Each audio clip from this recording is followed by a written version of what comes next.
बिस्मिल्लाहिर्रहमानिर्रहीम। Dear students, हम 9th class के मैथ का चैप्टर नंबर 10 सॉल्व कर रहे हैं और चैप्टर नंबर 10 की एक्सरसाइज 10.3 जो है अब हम शुरू करेंगे। पिछली दो एक्सरसाइज हमने कंप्लीट कर लिया, उम्मीद आपने इसकी प्रैक्टिस कर ली होगी। तो डियर स्टूडेंट्स, एक्सरसाइज 10.3 उसका क्वेश्चन नंबर 1 सॉल्व करते हैं।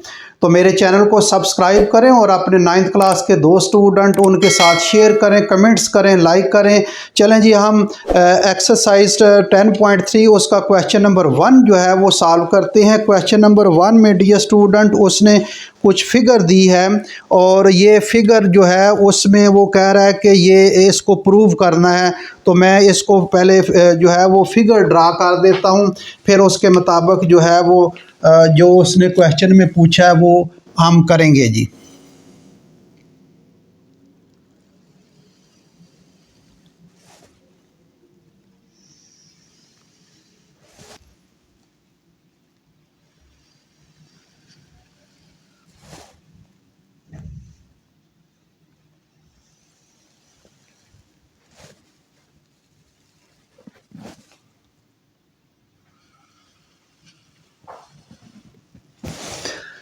ये डियर स्टूडेंट ये फिगर देता है, ये एक पैरेललोग्राम टाइप फिगर है। ए जो है इसका पॉइंट ए वो कहता है ये ए पॉइंट है और ये बी पॉइंट है और ये सी पॉइंट है और ये डी पॉइंट है। ठीक, पैरेललोग्राम टाइप फिगर है। इसमें वो एक डायगोनल भी ड्रा करता है, ये वो डायगोनल ड्रा करता है, ये डायगोनल ड्रा करता है और उसमें वो जो कहता है उसमें मैं वो क्वेश्चन में वो मैं लिख देता हूँ। वो असल में ये गिवन में सारा आएगा जो उसने दिया है। इसमें वो कहता है एक तो ये है, इसमें वो कहता है in the figure A B C D में ए बी कंकरेंट है डी सी के और ए डी कंकरेंट है बी सी के। प्रूव जो करना है वो भी मैं लिख देता हूँ। चलें, आपके गिवन जो है उसने दिया है वो मैं लिख देता हूँ जी, क्योंकि ये फिगर है, फिगर के मुताबिक ही वो जो चीज़ उसने दी है वो मैं गिवन में एडिंग लिख कर जो है वो मैं कर देता हूँ। गिवन में जो है कहता है in the figure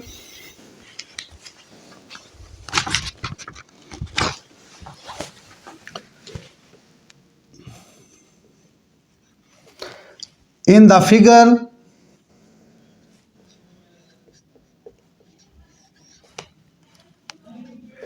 the figure में वो कह रहा है कि ए बी जो है ये कंकरेंट है डी सी के, ए बी कंकरेंट है डी सी के। तो ये मैं ज़रा बड़ी मार्कर से लिखता हूँ ताकि आपको जो है वो वाज़िया नज़र आ जाए कि ए बी गिवन में वो कहता है ए बी जो है ये ए बी ये कंकरेंट है डी सी के, कंकरेंट है डी सी के, ए बी कंकरेंट है डी सी के। फिर वो कहता है कि ए डी जो है ये कंकरेंट है किसके जी, ये कंकरेंट है बी सी के। ए डी कंकरेंट है बी सी के। प्रूव क्या करना है, टू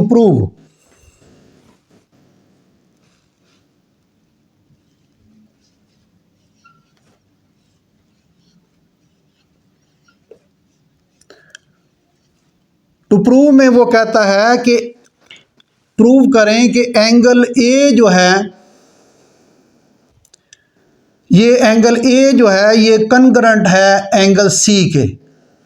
ये एंगल ए जो है ये कंकरेंट है किसके, एंगल सी के। ये एंगल कंकरेंट है एंगल सी के। और दूसरा वो कहता है कि ये मेजर एंगल जो है ये एंगल बाजू के लिहाज से, अब चूंकि लाइन है इसलिए बाजू के लिहाज से वो लिख रहा है ए बी सी, ये एंगल सारा बी है, मसलन ये एंगल सारा बी होगा।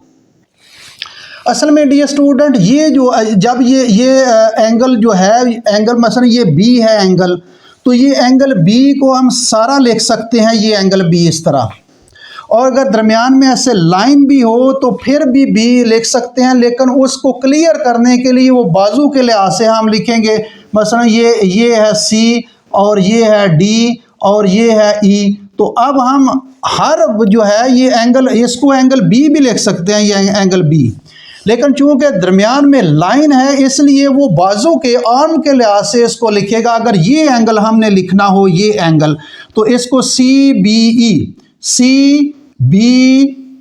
ई, इस पर जिस पर एंगल हो वो दरमियान में आना चाहिए। ये बी पर एंगल है तो बी दरमियान। अब अगर ये एंगल फर्ज करो 1 है और ये एंगल 2 मैं लिखना चाहता हूँ ये एंगल, तो ये एंगल जो है इसको कैसे लिखेंगे, ई बी डी या डी बी ई, यानी ई एंगल जो है ये ई बी डी, दरमियान में बी आना। अब ये एंगल आ गया, ये एंगल 2, ये एंगल, तो ये बाजू के वैसे भी सिंपल आप लिख सकते हैं इसको, एंगल बी जो है ये कंकरेंट है एंगल डी के, इस एंगल डी के, लेकिन उसने जो बुक में दिया है वो बाजू के लिहाज से दिया है, यानी एंगल ए बी सी जो है ये एंगल सारा जो है ये एंगल बी आएगा। ये कंकरेंट है किसके जी, एंगल ए डी सी के, ए डी सी, ये सारा एंगल डी आ रहा है, ये एंगल आ रहा है। ये प्रूव करना डियर स्टूडेंट। अब ये ज़रा गौर से देखें, सुने, फिर उसको हम जो है वो सिंपलीफाई करते हैं। ज़रा देखें जी इसको, ये बाजू के लिहाज से उसने जो है वो लिखा है।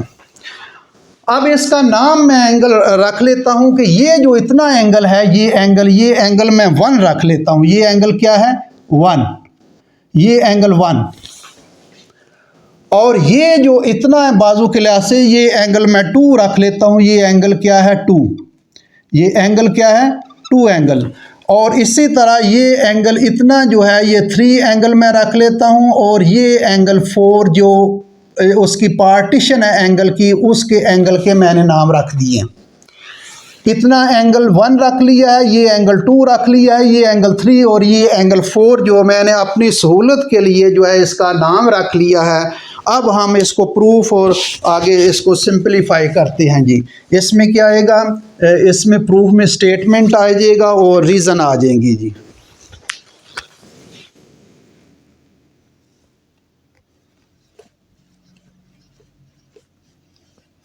प्रूफ में क्या आ जाएगा, स्टेटमेंट आ जाएगा,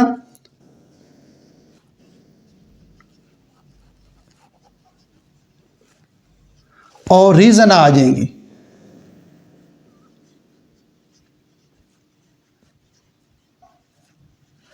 ये आ जाएगा आपके सामने और इसको हम लाइन लगा देते हैं।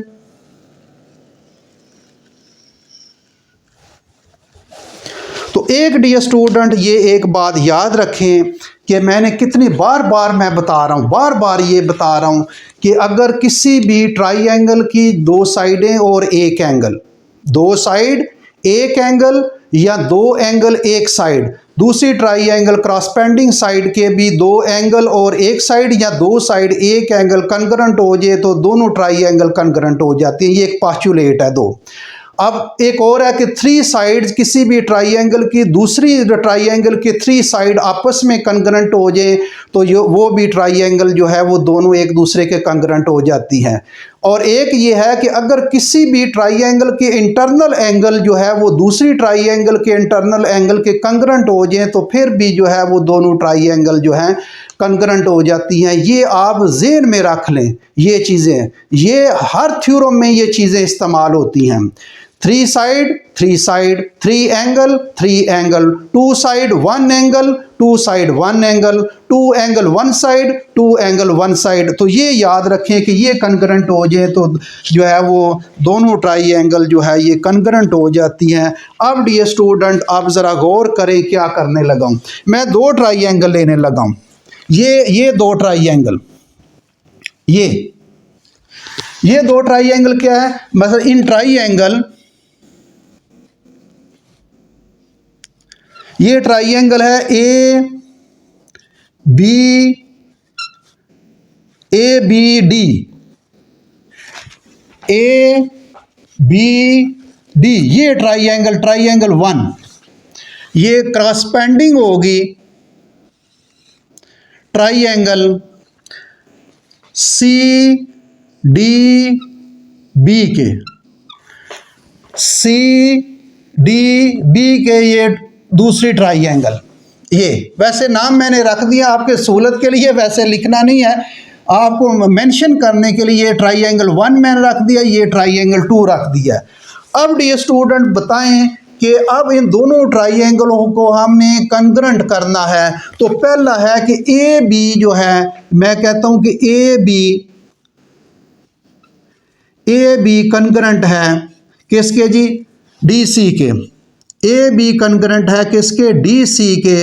यानी ए बी ये इस ट्राइंगल की ये साइड और इस ट्राइंगल की ये साइड कंग्रेंट है। ए बी कंग्रेंट है डी सी के, ए बी कंग्रेंट है डी सी के, ये गिवन है। ऊपर देख लें, मैंने बताया भी है, ये ए बी कंग्रेंट है डी सी के, तो ये गिवन।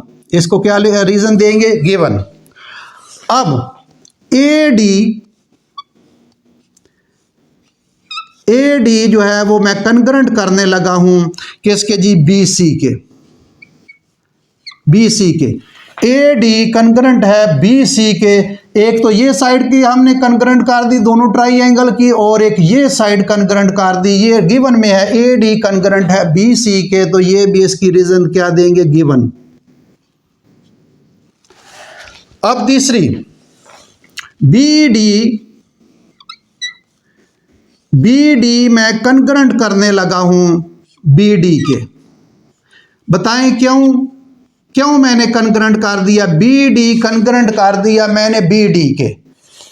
तो ये dear student B D congruent जो है वो मैंने किया बी डी के। ये देखें दोनों में बी डी कॉमन आ रहा है, इस ट्राइंगल में भी ये साइड है और इस ट्राइंगल में, दोनों ट्राइंगल में जो है ये कॉमन साइड है। दोनों ट्राइंगल में क्या है, बी डी कॉमन सा है, तो ये मैंने इसको बी डी कंग्रेंट कर दिया, बी डी ये कॉमन।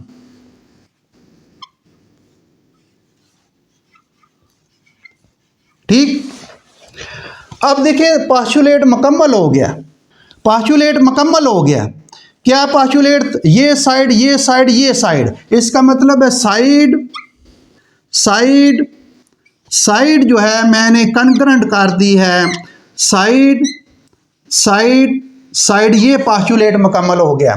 तो मैंने शुरू में बताया था कि अगर किसी भी ट्राइंगल की 3 side congruent to the other triangle, then the both triangle are congruent to each other. The remaining parts, the remaining side and angles also जो है वो कंग्रेंट हो जाएंगे। तो ये जो है ट्राइंगल कंग्रेंट हो गया। ट्राइंगल जो है ये क्या है जी, ट्राइंगल ए बी डी जो है ये कंग्रेंट हो गई है ट्राइंगल जो है ये सी डी बी के। ये जरा गौर से देखें। अब डियर स्टूडेंट ये जो मुकम्मल ट्राइंगल जो है वो तीनों साइड हमने कंग्रेंट कर दी, दोनों ट्राइंगल जो है वो कंग्रेंट होगी। अब बताएं कि ये क्या क्या मैंने इसका ये कर दिया। एक ये ट्राइंगल 1 जो है इसका एक तो ये साइड मैंने कंग्रेंट की हुई है, तीनों साइड कर दी हैं। ये एक साइड, एक ये साइड, एक ये साइड, इसका भी ये साइड तीनों साइडें कंग्रेंट हो गई है। अब क्या होगा, अब क्या बच गया, अगर 3 साइड्स कंग्रेंट हो गई हैं तो बाकी जो चीज़ें बच जाती हैं वो खुद बहुत कंग्रेंट हो जाएंगी। तो साइडें तो 3 मैंने कर दी हैं, अब क्या बच गया है, बताएं क्या बचा है, हाँ इंटरनल एंगल्स बचे हैं। तो ये तीनों इंटरनल एंगल जो हैं, इसका ये इस एंगल ए जो है ये एंगल सी के कंग्रेंट होगा, और एंगल बी जो है ये कंग्रेंट होगा एंगल डी के। बाजू के लिहाज से हम इसको लिखेंगे, इसका मतलब है एंगल ए जो है, एंगल ए जो है ये कंग्रेंट हो गया किसके जी, एंगल सी के, एंगल सी। तो आप इसके दे दें इसका रीजन, क्रॉसपेंडिंग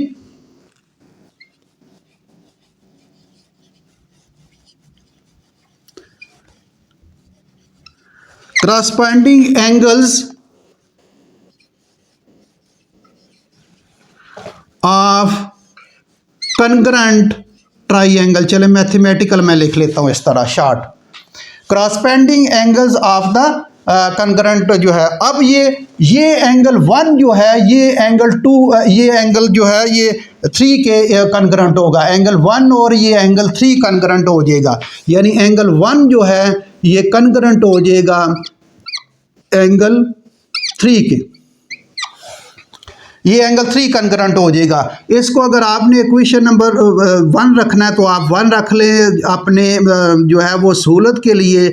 और एंगल 1 जो मैंने कंकरेंट किया है एंगल 3 के, और एंगल 2 जो है ये कंकरेंट करने लगा हूँ एंगल 4 के। ये एंगल 2 जो है ये कंकरेंट करने लगा हूँ। जो एंगल बच गए हैं ये एंगल जो है वो 4 के कंकरेंट होगा। इसका क्वेश्चन नंबर क्या कर लें, 2 कर लें। ये एक और भी डी स्टूडेंट यहाँ तो अब देखिए तीनों साइड मैंने कर दी हैं, फिर तीनों एंगल खुद बहुत मैंने कंकरेंट कर दिए हैं क्योंकि ट्राई एंगल कंकरेंट हो गई हैं। ये ट्राई एंगल जो है ये ट्राई एंगल कंकरेंट हो गई हैं। अब तीनों एंगल जो बच गए थे वो भी मैंने ट्राई एंगल के क्या कर दिए, कंकरेंट करने हैं, क्योंकि बाकी जो चीज़ बच जाती है वो कंकरेंट कहाँ कर देते हैं। अब क्या डियर स्टूडेंट एक चीज़ ये, अब हमने एंगल 1 और एंगल वैसे डायरेक्ट भी लिख सकते हैं क्योंकि उसने बाजू के लिहाज से ये कहा है तो इस तरीके से हम प्रूव करेंगे। तो ये एंगल इसका 1 मैंने 3 का कर दिया, 2 का 4 भी कर दिया। वैसे भी एक चीज़ याद रखें, मुझे उसने क्वेश्चन में ये नहीं दिया कि ये पैरेलल है, वैसे फिगर से ये अंदाज़ा हो रहा है कि ये पैरेललोग्राम है।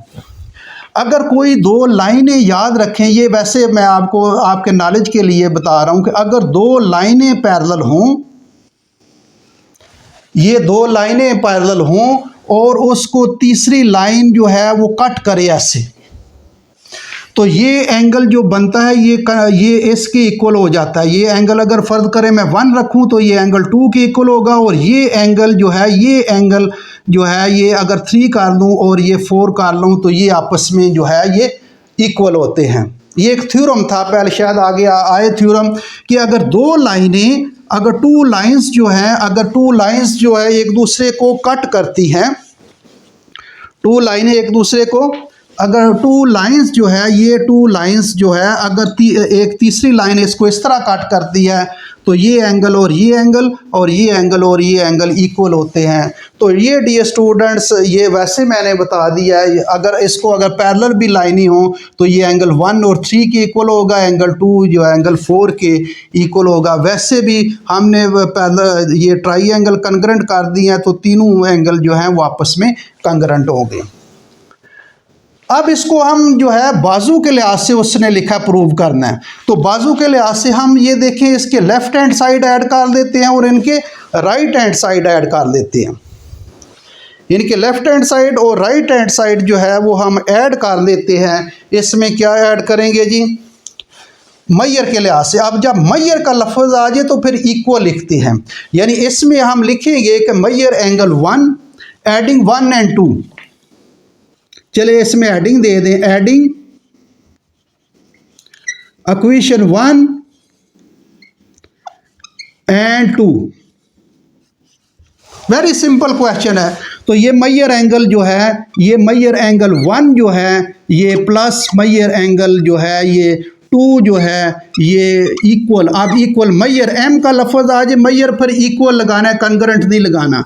और ये मैयर एंगल किसका, मैयर एंगल 3 और प्लस जो है ये मैयर एंगल जो है ये 4 जो है, इनके हमने लेफ्ट हैंड साइड पर ऐड कर दिए हैं और इधर राइट हैंड साइड जो है वो ऐड कर दिए हैं। अब मुझे बताएं मैयर एंगल 1 + 2, ये 1 + 2 ये सारा बी है, इसको बाजू के लिहाज से पढ़ेंगे तो ये ए बी सी के इक्वल आ जाएगा बाजू के। वैसे आप सिंपल ही मैयर एंगल 1 और 2 को ऐड कर लें तो ये मैयर एंगल क्या बन जाता है, बी बन जाता है। लेकिन अगर आपने बाजू के लिहाज से वो पढ़ना है, चूँकि प्रूव उसने क्या है ये बाजू लिखे हैं इसलिए हम उस बाजू के लिहाज से प्रूव करेंगे। तो मैयर एंगल 1 और 2 जो है ये बाजू के लिहाज से अगर ऐड कर लेंगे तो ये क्या बन जाएगा, मैयर ये एंगल ए बी सी बन जाएगा। ये एंगल क्या बन जाएगा, ये एंगल बन जाएगा मैयर एंगल। इसमें आगे मैं लिख देता हूँ, चले यहाँ जगह हो गई, मैयर एंगल